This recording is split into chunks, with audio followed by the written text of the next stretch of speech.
মামলা দায়েরের জন্য বিভিন্ন থানায় ভিড় করছেন বৈষম্য বিরোধী ছাত্র আন্দোলনের নিহতদের স্বজন ও বন্ধুরা, কিন্তু নানা কারণে বিভিন্ন থানায় মামলা নিতে বিলম্বের অভিযোগ উঠেছে পুলিশ কর্মকর্তাদের বিরুদ্ধে।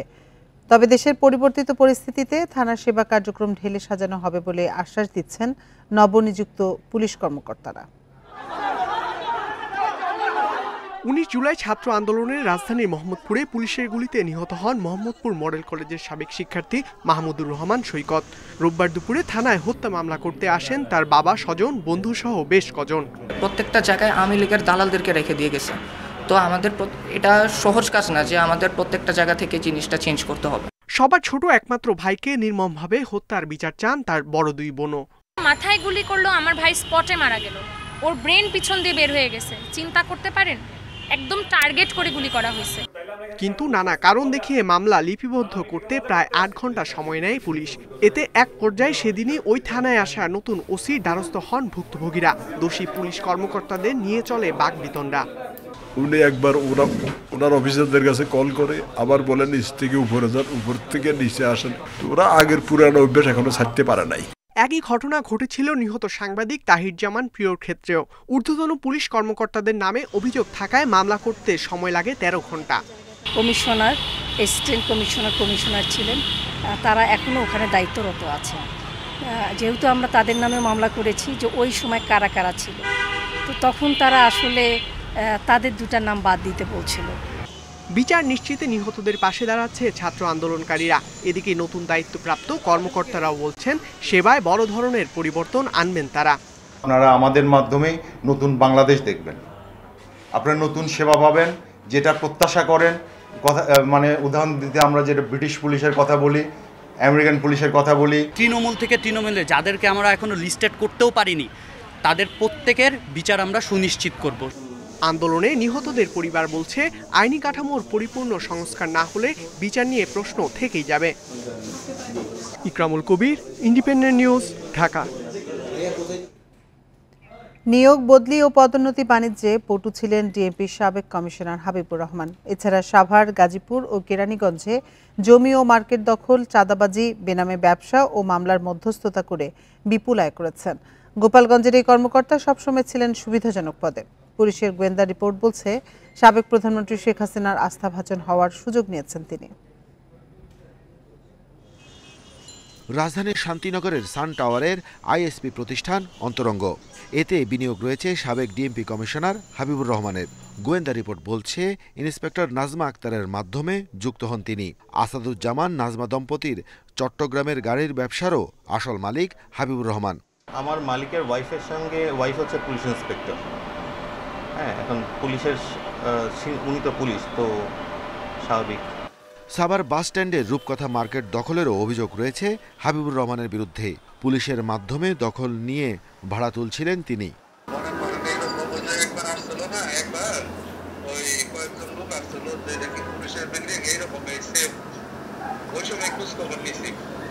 সাভারের বেদেপল্লীতে চাঁদাবাজির অভিযোগ মিলেছে তার বিরুদ্ধে। কবরস্থান করার নামে জোর করে জমি কিনেছেন হাবিব। তিনি পালানোর পর গার্মেন্টসের ওয়াশিং প্ল্যান্টটিও বেদখল হয়েছে। এটা উত্তরণ ফাউন্ডেশন নামে কিনা। কতটুকু জায়গা? এখানে প্রায় 45% জায়গা আছে। ওনাদের নাকি 2 মাসের না কয় মাসের বকে একটা বিল বাকি আছে জমি আলার। এই নিয়ে ওরা বলছে যে আমরা ফ্যাক্টরি বন্ধ করে দেবো। পুলিশ সদর দপ্তরের অভিযোগ, ডিসি হেডকোয়ার্টার্স থাকাকালে প্রথমবার 175 কোটি ও দ্বিতীয় দফায় 75 কোটি ঘুষ নিয়ে জনবল নিয়োগ দিয়েছেন। এছাড়া বদলি ও পদোন্নতির বাণিজ্যও করেছেন। প্রতারণার মাধ্যমে তিনি নিয়োগ যে বাণিজ্য পরিচালনা করেছেন অবৈধভাবে সম্পূর্ণ, এটি কিন্তু তিনি এককভাবে করেছেন সেটা কিন্তু নয়। ব্যবসা বাণিজ্য নামে বেনামে এর সাথে কিন্তু যোগসাজশকারী কিন্তু আরও অনেকে আছে, তিনি এককভাবে সেটা করেন নাই। হাবিবুর রহমান ডিএমপিতে DC headquarter, SP Dhaka, DIG Dhaka, tourist পুলিশের প্রধান এবং ডিএমপিতে কমিশনার পদে ছিলেন। Arafatur Rahman, Independent News, Dhaka. সরকার পতনের পর একের পর এক গ্রেপ্তার হচ্ছেন রাজনীতিবিদ, বিচারপতি সহ অনেকেই। আদালত প্রাঙ্গণে ডিম ও জুতা নিক্ষেপ থেকে শুরু করে তাদেরকে মারধরের ঘটনাও ঘটছে। পুলিশের সামনে এমন হেনস্থাকে চরম উদ্বেগের বলছেন মানবাধিকার কর্মীরা। বিষয়টি স্বীকার করে নিরাপত্তা জোরদারের কথা বলেছে পুলিশ। ছাত্র আন্দোলনের সময় মুদি দোকানি আবু সাইদ হত্যা মামলায় ২১ আগস্ট আদালতে নেওয়া হয় আওয়ামী লীগ সরকারের সমাজ কল্যাণ মন্ত্রী ডাক্তার দীপু মনিকে। সাথে ছিলেন সাবেক উপমন্ত্রী আরিফ খান জয়। পুলিশের ভেস্ট ও হেলমেট পরা থাকলেও এজলাসে আনা নেওয়ার সময় দীপুমণিকে লাঞ্ছিত করেন কয়েকজন আইনজীবী। তাকে কিল ঘুষি মারতে দেখা যায়। ধাক্কাধাক্কিতে সিঁড়ি থেকে পড়েও যান দীপুমণি। সিলেটের সীমান্তে আটক হওয়ার পর ২৪ আগস্ট আদালতে তোলার সময় হামলা হয় সুপ্রিম কোর্টের অবসরপ্রাপ্ত বিচারপতি শামসুদ্দিন চৌধুরী মানিকের ওপরও। আদালত প্রাঙ্গণে কিছু ব্যক্তির বেধড়ক মারধরে গুরুতর আহত হন তিনি। আদালত এলাকায় আসামিকে হেনস্থা মানবাধিকারের লঙ্ঘন বলছেন মানবাধিকার কর্মীরা। এসব ঘটনার সাথে জড়িতদের বিরুদ্ধে ব্যবস্থা নেওয়ারও তাগিদ তাদের। আমরা ভালোর জন্য তো পরিবর্তনটা করলাম। বিগত দিনের সরকার যেভাবে করেছে ঠিক একই জিনিস যদি এখানে করা হয় তাহলে তো আর আমাদের পরিবর্তন হলো না। এবং যারা এই ধরনের ঘটনা ঘটাচ্ছেন তারা কিন্তু প্রকারান্তরে যে স্বৈরাচারের যে চেহারা সেইটাকেই পুনরাবৃত্তি করছেন এবং তারা জঘন্যতম কাজের সাথে যুক্ত হচ্ছেন। এদিকে আইনের শাসন নিশ্চিতে আদালতে আসামিদের নিরাপত্তার দাবি বৈষম্য বিরোধী ছাত্র আন্দোলনের সমন্বয়কদের। আদালত প্রাঙ্গণও তাদের যে ফ্যাসিবাদের দোষীরা তারা আসলে এইসব ধরনের কার্যক্রম করে এই সব কিছুকে প্রশ্নবিদ্ধ করার চেষ্টা করছি। তবে আমরা একটি আইনের শাসন আছে এমন একটি বাংলাদেশ চাই যে বাংলাদেশ আসলে জনগণ বাংলাদেশে হবে, সকল প্রতিষ্ঠান জনগণ হবে এবং এই সকল স্থানসহ অন্যান্য যেসব জায়গায় আইনশৃঙ্খলা বিশৃঙ্খল হচ্ছে সেখানে আমাদের পক্ষ থেকে বৈষম্য ছাত্রদের পক্ষ থেকে সরকারের প্রতি আহ্বান থাকবে আপনারা এইসব বিষয়ে সুদৃষ্টি দেন এবং এইসব সমস্যার সমাধান করুন। আদালতে আসামি আনা নেওয়ার ক্ষেত্রে ভবিষ্যতে আরও সতর্ক থাকার কথা বলছে পুলিশ সদর দপ্তর। Khaled Raihan, independent News, Dhaka. বৃষ্টি ও উজানের ঢলে কুমিল্লা, নোয়াখালী, লক্ষ্মীপুর ও চাঁদপুরে বন্যা পরিস্থিতির অবনতি হয়েছে। ফেনীতে বন্যা পরিস্থিতির সার্বিক উন্নতি হলেও দুর্গত অনেক এলাকায় এখনও যোগাযোগ বিচ্ছিন্ন। পাশাপাশি বন্যা দুর্গত এলাকায় দেখা দিয়েছে খাবার ও বিশুদ্ধ পানির তীব্র সংকট। ফেনীর পরশুরাম ও ফুলগাজীতে বন্যা পরিস্থিতির সার্বিক উন্নতি হলেও সোনাগাজী, দাগনভূঞা, সদর ও ছাগলনাইয়ায় জলাবদ্ধতা থাকায় দুর্ভোগে বন্যা কবলিতরা। ত্রাণ না মেলায় অনেক এলাকায় খাদ্য ও বিশুদ্ধ পানির সংকট চরমে। কুমিল্লার বন্যা কবলিত ১৪ উপজেলার মধ্যে সবচেয়ে ক্ষতিগ্রস্ত বুড়িচং, ব্রাহ্মণপাড়া, ১৪ গ্রাম, লাকসাম, মনোহরগঞ্জ ও নাঙ্গলকোট। ক্ষতিগ্রস্ত মানুষের সংখ্যা ১০,২৬,০০০। আশ্রয় কেন্দ্রে আছেন অন্তত ৬৭,০০০ মানুষ। এদিকে বৃষ্টির কারণে নোয়াখালীতে পানি বৃদ্ধি পাওয়ায় ভিড় বাড়ছে আশ্রয় কেন্দ্রগুলোতে। সরকারি হিসেবে ১,০৯৭টি আশ্রয় কেন্দ্রে ২ লাখের বেশি মানুষ আশ্রয় নিয়েছে। লক্ষ্মীপুরেও বন্যা পরিস্থিতির অবনতি হয়েছে। জেলার পানিবন্দী প্রায় ৮.৫ লাখ মানুষ। এছাড়া চাঁদপুরের ফরিদগঞ্জ, শাহরাস্তি ও হাজীগঞ্জে প্রায় লক্ষাধিক মানুষ পানিবন্দী।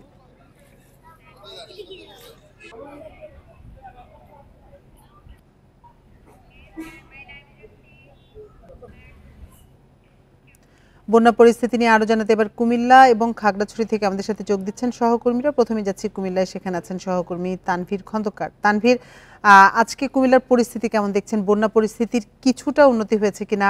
খাবার এবং সুপেয় পানির যে সংকট দেখা যাচ্ছে সেই বিষয়টি আসলে কিভাবে মোকাবেলা করা হচ্ছে প্রশাসনের পক্ষ থেকে?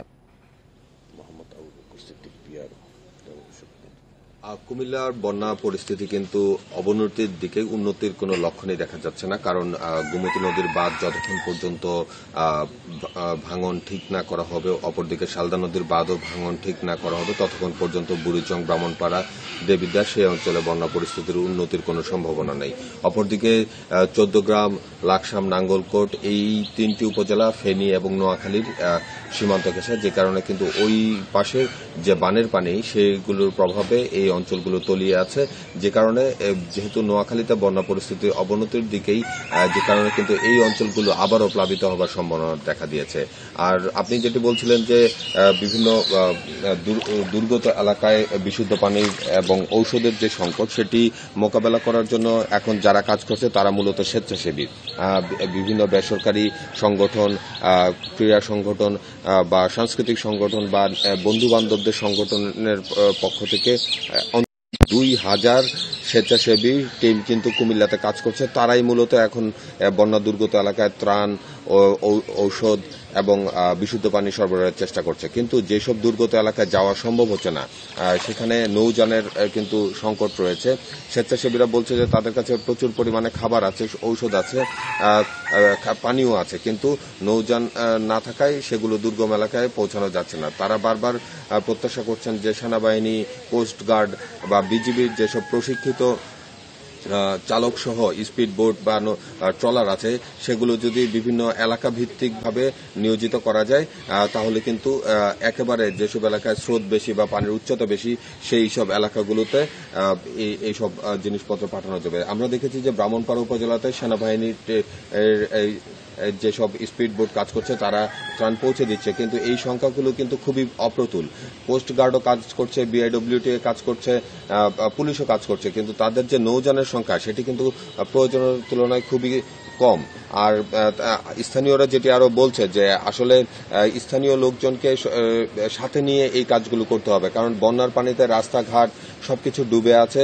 যখন কেউ স্পিডবোট বা নৌকা নিয়ে দুর্গত এলাকায় যাচ্ছে তারা কিন্তু পথ হারিয়ে ফেলছে, যে কারণে স্বেচ্ছাসেবীরা কাছের যেসব বাড়িঘর আছে সেসব বাড়িঘরেই মূলত এখন ত্রাণ দিয়ে ফিরে আসতে হচ্ছে, কিন্তু দূরের যারা আছে তারা কিন্তু কোনোভাবেই সাহায্য সহযোগিতা পাচ্ছে না।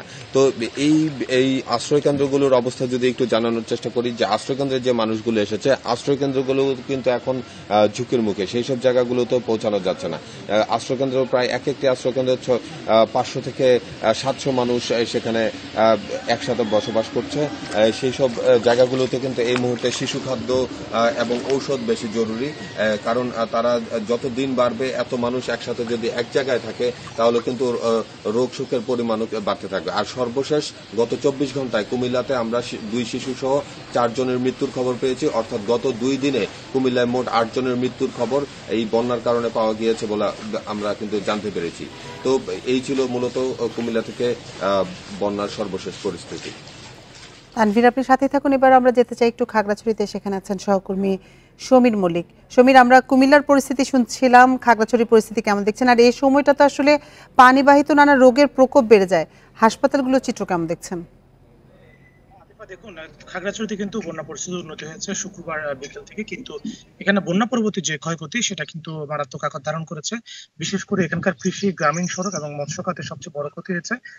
ইতিমধ্যে আমরা কৃষি বিভাগের সাথে কথা বলেছি, সেখানে প্রায় 2000 হেক্টরের বেশি কৃষি জমির যে ফসল সেটি নষ্ট হয়েছে। বিশেষ করে আমনের যে ক্ষেত রয়েছে, আমনের চারাগুলো রয়েছে, সেগুলো কিন্তু ইতিমধ্যেই অনেকগুলো জায়গায় পচন ধরেছে, অর্থাৎ নষ্ট হয়ে গেছে।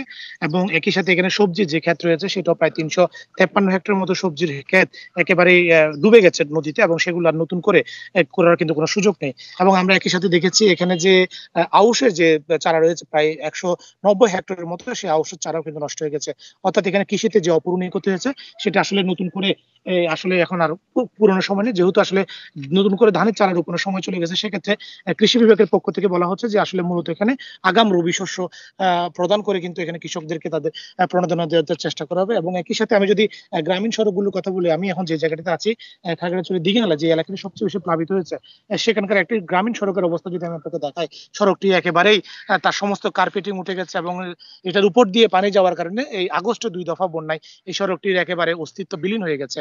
এরকম প্রায় 107 কিলোমিটার সড়ক খাগড়াছড়িতে যেখানে আসলে ক্ষতিগ্রস্ত হয়েছে, এবং সেগুলো যান চলাচলের প্রায় অনুপযোগী। এখান দিয়ে আসলে মানুষের এখন পায়ে হেঁটে যাওয়া ছাড়া কোনো উপায় নেই। যদি এখানে কিছুদিন আগে কার্পেটিং করা সুন্দর রাস্তা ছিল, কিন্তু সেটা অস্তিত্ব হয়ে বিলীন হয়ে গেছে। একই সাথে আমরা দেখেছি এখানে প্রায় 14টা কালভার্ট এলজিডির যে স্থানীয় সরকার প্রকৌশল অধিদপ্তর সেগুলো ক্ষতিগ্রস্ত হয়েছে, এবং 3টা সেতু ক্ষতিগ্রস্ত হয়েছে।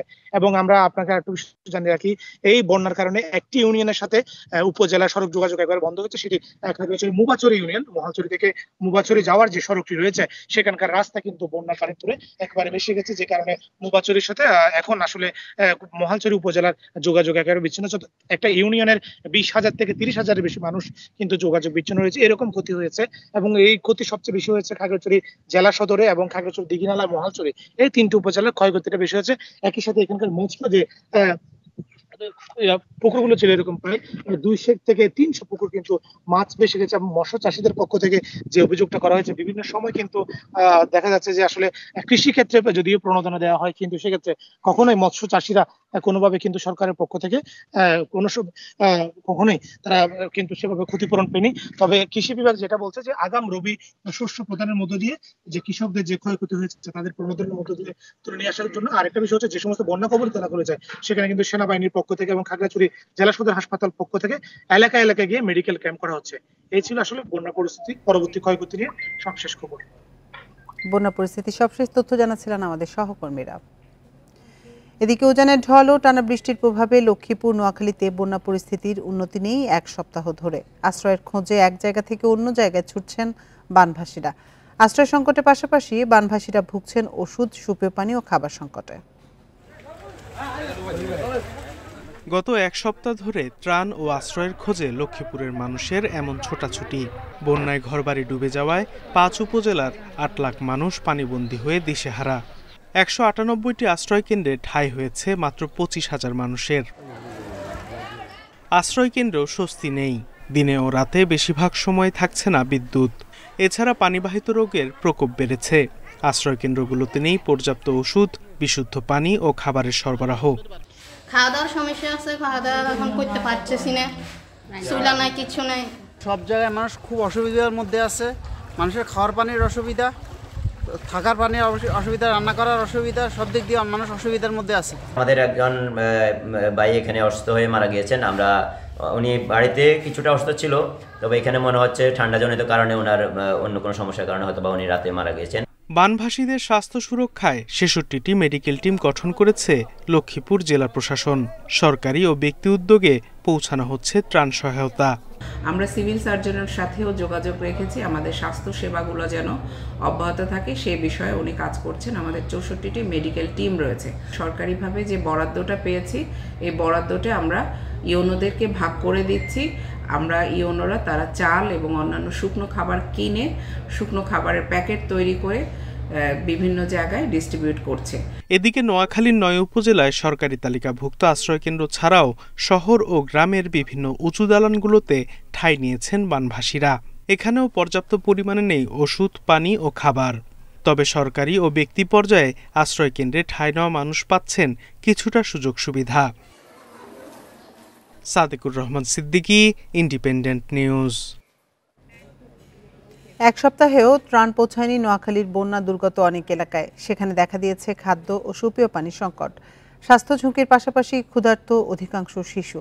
পানিবন্দী মানুষের মাঝে খাবার পৌঁছে দিতে কাজ করছে সরকারি বেসরকারি সংস্থা। নোয়াখালীর 9 উপজেলায় এখনও পানিবন্দী প্রায় 20 লাখ মানুষ। অনেকেই বাড়িঘর ছেড়ে উঠেছেন আশ্রয় কেন্দ্রে। এ পর্যন্ত 908টি আশ্রয় কেন্দ্রে 1,63,000-এর বেশি মানুষ আশ্রয় নিয়েছে। আশ্রয় কেন্দ্রে গাদাগাদি করে থাকছেন নারী, শিশু, বয়স্ক সহ অসুস্থ লোকজন। সেখানে দেখা দিয়েছে খাবার, ওষুধ ও বিশুদ্ধ পানির সংকট।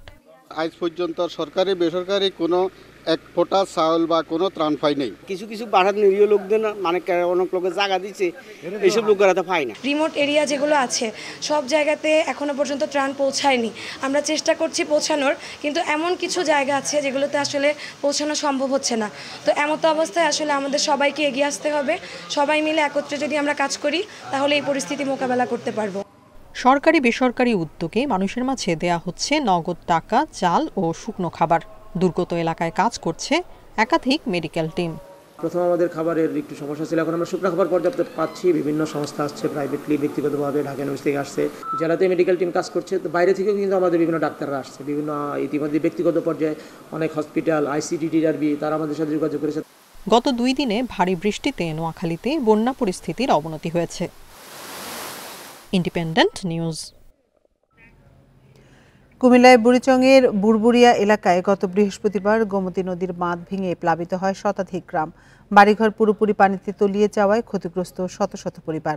উঁচু রাস্তার উপরে আশ্রয় নিয়েছে ক্ষতিগ্রস্ত পরিবারগুলো। কুমিল্লার বুড়িচংয়ে 22 আগস্ট পানির তোড়ে ভেঙেছে গোমতী নদীর বাঁধ। এতে হুহু করে পানি ঢুকে পড়ে লোকালয়ে। মুহূর্তেই তলিয়ে যায় জনপদ। বাঁধ ভাঙার সময় খালি হাতেই ঘর ছাড়েন বুড়বুড়িয়া এলাকার গৃহিণী নয়নমণি। এখন ছাউনির নিচে দিন কাটছে তার পরিবারের। ঘরের ভিতরে এমন কোনো জিনিস বাদ নাই ছিল না, আমরা কিছু নিয়ে করতে পারছি না। আমরা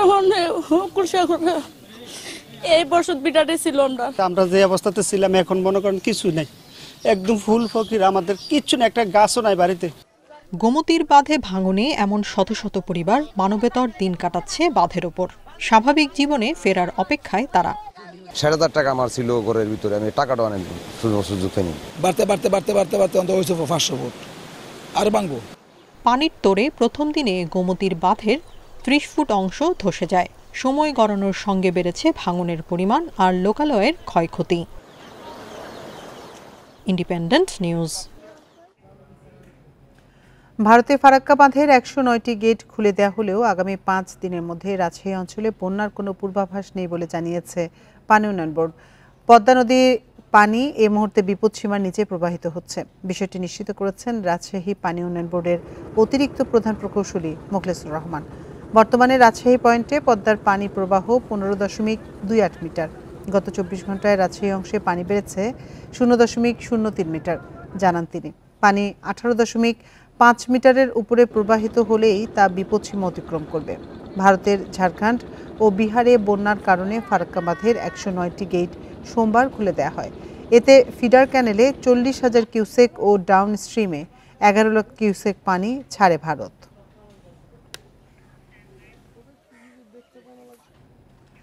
দেশের দক্ষিণ পূর্বাঞ্চলে বন্যার কারণে ৪ দিন বন্ধ থাকার পর ঢাকা চট্টগ্রাম রুটে ট্রেন চলাচল শুরু হয়েছে।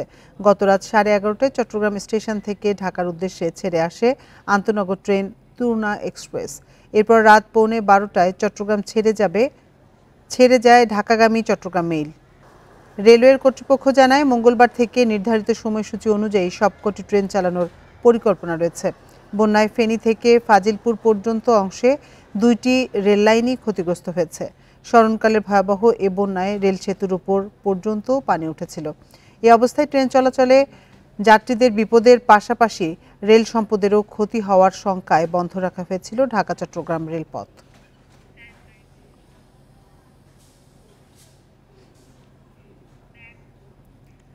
দেশের বন্যা কবলিত জেলাগুলোর দুর্গত মানুষকে সহায়তায় ঢাকা বিশ্ববিদ্যালয়ে গণত্রাণ কার্যক্রমে টানা কয়েকদিন ধরে অংশ নিচ্ছে সর্বস্তরের মানুষ।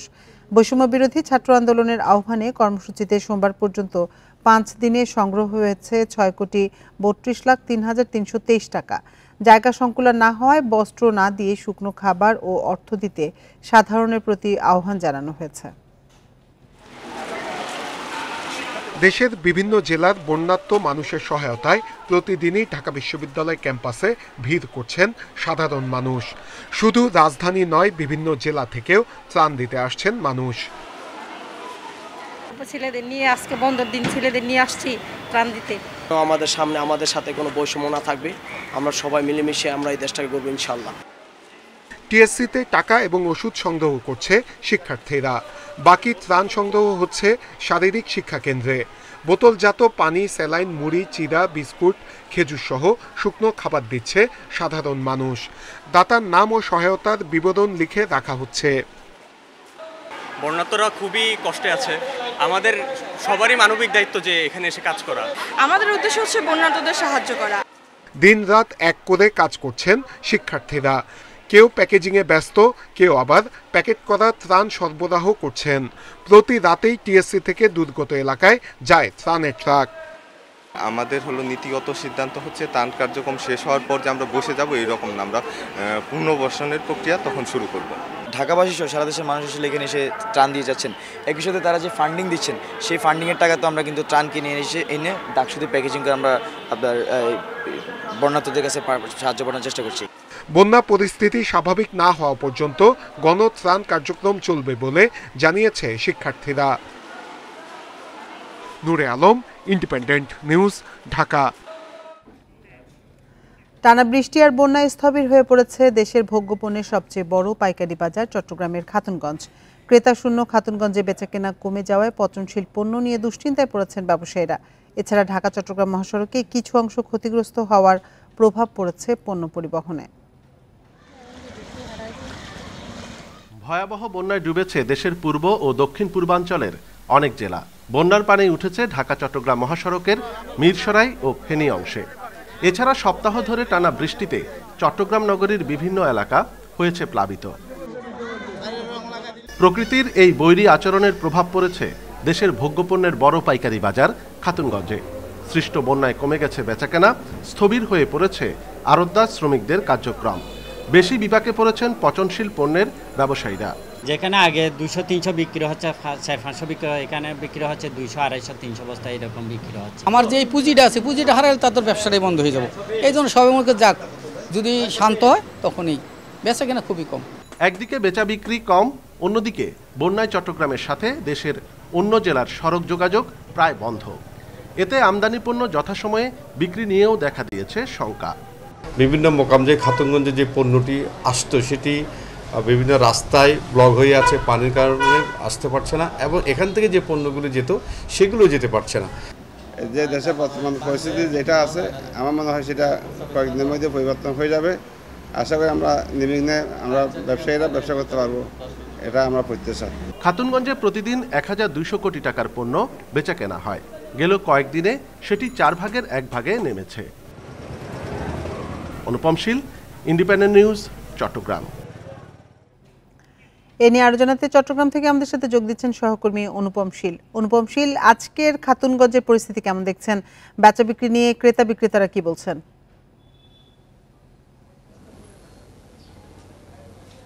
আমি এখন খাতুনগঞ্জেই আছি এবং আমার পেছনে আপনি নিশ্চয়ই দেখতে পাচ্ছেন যে এই এলাকাটি সাধারণত দিনে অনেক বেশি পণ্যবাহী ট্রাক বা পণ্যবাহী অন্যান্য যানবাহনে আসলে সরগরম থাকে, কিন্তু আজকে আমরা এই মুহূর্তে দেখছি যে এখানে আসলে খুব হাতে গোনা কয়েকটি ট্রাক আছে। হয়তো বেলা গড়ানোর সাথে সাথে কিছুটা বাড়বে, কিন্তু স্বাভাবিক পরিস্থিতি ঠিক এরকম নয়। ব্যবসায়ীরা যেটি বলছেন যে মূলত ঢাকা চট্টগ্রাম মহাসড়কের ফেনী অংশে বিশেষ করে যে বিভিন্ন জায়গায় সড়ক ভেঙে গেছে, এই জন্য পণ্য পরিবহন ব্যবস্থাপনা বা সরবরাহ ব্যবস্থাপনা একেবারে চরমভাবে বিঘ্নিত হচ্ছে। আর এর বাইরেও চট্টগ্রামের আশপাশের বিভিন্ন এলাকা থেকে যে এখানে পাইকাররা আসেন, তারাও তাদের বৃষ্টির কারণে, বন্যার কারণে এখানে আসতে পারছেন না। এই জন্য পণ্য পরিবহন, পণ্য কেনা বেচা অনেকটাই কমে গেছে। এই সমস্যার কারণে সবচেয়ে বেশি বিপাকে পড়েছে মূলত পচনশীল পণ্যের যে সমস্ত ব্যবসায়ীরা আছেন তারা যেটি বলছেন যে তাদের এই পণ্য গুদামে রেখে আসলে ইতোমধ্যে নষ্ট হয়ে যাচ্ছে। আরেকটি বিষয়, যেহেতু এই ব্যবসায়ীরা বেশিরভাগই বিভিন্ন ব্যাংক থেকে ঋণ নিয়ে মূলত তারা এই পণ্য আমদানি করে থাকেন, তাদেরকে এখন ব্যাংক ঋণের অতিরিক্ত সুদ সেটি বহন করতে হবে, এবং অর্থাৎ 2 ধরনের লোকসানের মুখে পড়েছে তারা। তো এই প্রেক্ষাপটে তারা মূলত দাবি জানিয়েছেন যে যাতে অতি দ্রুত বন্যা উপদ্রুত এলাকাগুলোতে সড়ক ব্যবস্থাপনা, বিশেষ করে ঢাকা চট্টগ্রাম মহাসড়কের যে সংস্কার, সেটি যাতে দ্রুত করে পণ্য সরবরাহ ব্যবস্থাপনা যে বিঘ্নটি ঘটছে সেটি যাতে ঠিক করা যায়, সেই বিষয়টি তারা ইতিমধ্যে সরকারের কাছে দাবি জানিয়েছেন। আরেকটি বিষয় যে ইতিমধ্যে এখানে বেশ কিছু পণ্যের সংকট তৈরি হয়েছে, এবং সেই পণ্য, যেসব পণ্যগুলোর সরবরাহ ঘাটতি আছে সেগুলোর দামও কিন্তু আজ আমরা দেখছি যে গত কয়েকদিনে বেড়েছে। তো সবকিছু মিলিয়ে আমরা খবরও যেমনটা জানাচ্ছিলাম যে খাতুনগঞ্জের প্রতিদিনের যে কেনা বেচা তার অন্তত 3 ভাগের 1 ভাগ আগে নেমে এসেছে এখানকার টাকা লেনদেন বা ব্যবসা বাণিজ্য। চট্টগ্রামের খাতুনগঞ্জ থেকে জানাচ্ছিলেন সহকর্মী অনুপম শীল। নির্বাচন নিয়ে প্রধান উপদেষ্টার বক্তব্যে আশাবাদী বিএনপি। দলের মহাসচিব মির্জা ফখরুল এই প্রতিক্রিয়া দিয়েছেন। সোমবার দুপুরে জাতীয় প্রেস ক্লাবে তিনি আরো বলেন, অন্তর্বর্তী সরকারের ওপর আস্থা রয়েছে বিএনপির। এদিকে প্রধান উপদেষ্টার ভাষণের প্রতিক্রিয়ায় জামায়াতের আমির বলেছেন, সরকার সঠিক পথেই আগাচ্ছে বলে মনে হচ্ছে। বাংলাদেশে স্বাগত জানাচ্ছি। রোববার জাতির উদ্দেশ্যে ভাষণ দেন প্রধান উপদেষ্টা ডক্টর মোহাম্মদ ইউনূস। প্রায় 30 মিনিটের ভাষণে রাজনীতি, নির্বাচন ও সংস্কার নিয়ে কথা বলেন তিনি। দেশের সংকটকালে ছাত্রদের আহ্বানে আমরা এই দায়িত্ব গ্রহণ করেছি। কখন নির্বাচন হবে সেটা সম্পূর্ণ রাজনৈতিক সিদ্ধান্ত। এ নিয়ে জাতীয় প্রেস ক্লাবে বিএনপি মহাসচিব আশা প্রকাশ করেন, যৌক্তিক সময়ের মধ্যেই নির্বাচনী পরিবেশ তৈরি করবে অন্তর্বর্তী সরকার। রাজনৈতিক দলগুলোর সঙ্গে আলোচনা করতেও প্রধান উপদেষ্টার প্রতি আহ্বান জানান তিনি। প্রধান উপদেষ্টা মহোদয় তিনি একটা রোড ম্যাপ দিবেন। সেই রোড ম্যাপটা আমরা কিন্তু ফর ট্রানজিশন টু ডেমোক্রেসি, এটা আমরা কিন্তু ওনার বক্তব্যের মধ্যে পাইনি। রিফর্মসের কথা বলেছেন, সেই রিফর্মসগুলো কোন কোন বিষয়ে কোন কোনটা রিফর্মস, তবে সেগুলো কিছু কিছু তিনি আভাস দিয়েছেন। যাই হোক, আমরা আশা করি যে ঘটনা ভালোর দিকে যাক, এটাই আমাদের প্রত্যাশা। এদিকে জামায়াতের আমির বলেন, প্রধান উপদেষ্টার বক্তব্যে জাতিকে সামনের দিকে এগিয়ে নেওয়ার নির্দেশনা পাওয়া গেছে। আমরা মনে করি একটা দায়িত্বশীল ভাষণ উনি দিয়েছেন। এই সময় এটাই দরকার ছিল, জাতিকে সামনের দিকে আশা জাগা নিয়ে কথা জাতির শোনা প্রয়োজন ছিল। তার বক্তব্যে তার প্রতিধ্বনি হয়েছে বলে আমরা মনে করি, এবং আমরা মনে করি তারা এখনো রাইট ডিরেকশনে আছেন। তাদেরকে সেভাবেই এগিয়ে গেলে আল্লাহ সাহায্য করবেন, দেশের জনগণও সাহায্য করবে ইনশাআল্লাহ। দল নয়, সামগ্রিকভাবে দেশবাসীর আকাঙ্ক্ষা পূরণই এই সরকারের মূল কাজ হবে বলে মনে করেন নেতারা। রেজওয়ানুল হক, ইন্ডিপেন্ডেন্ট নিউজ, ঢাকা।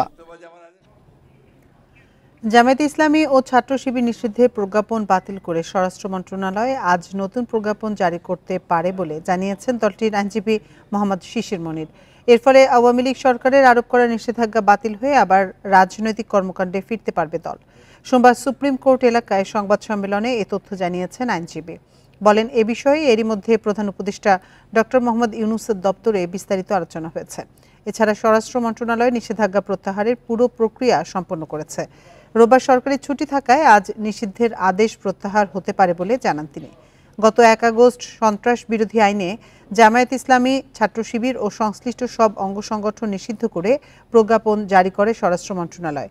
নিষেধাজ্ঞা প্রত্যাহারের পর নির্বাচন কমিশনের নিবন্ধন ফিরে পেতে দলটি উদ্যোগ নেবে বলেও জানান আইনজীবী।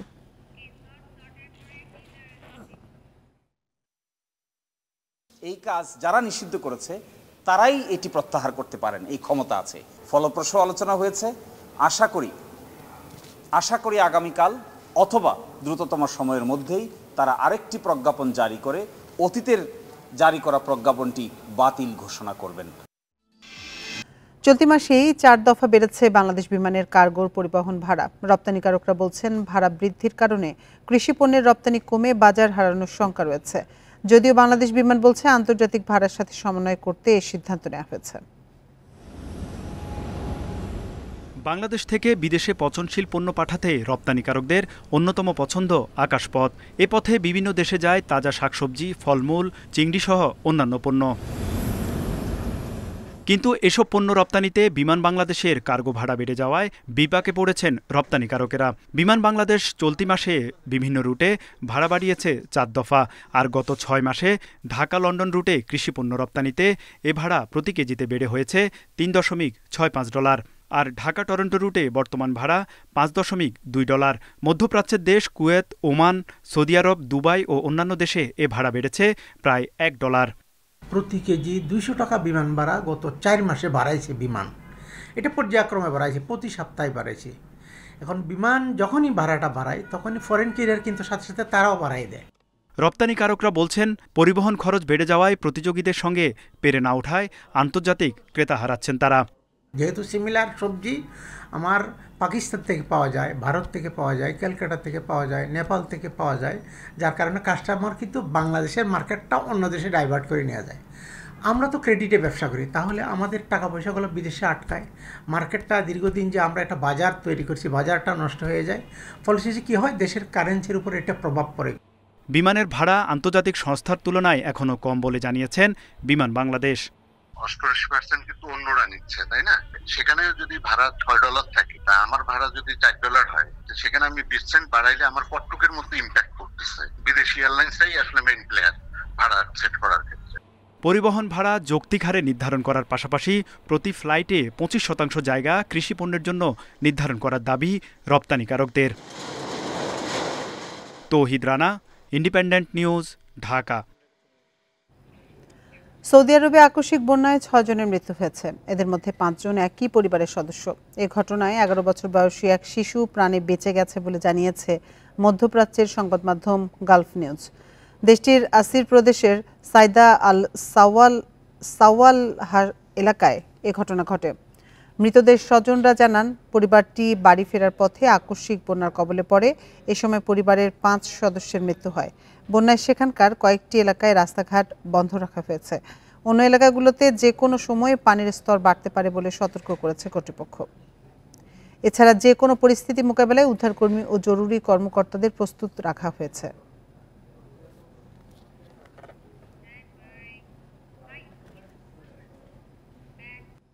আর এই ছিল এখনকার সংবাদে। ইন্ডিপেন্ডেন্ট টেলিভিশনের সব খবরে বিস্তারিত জানতে চোখ রাখুন ফেসবুক, ইউটিউব এবং এক্সে। এতক্ষণ সাথে থাকার জন্য ধন্যবাদ সবাইকে।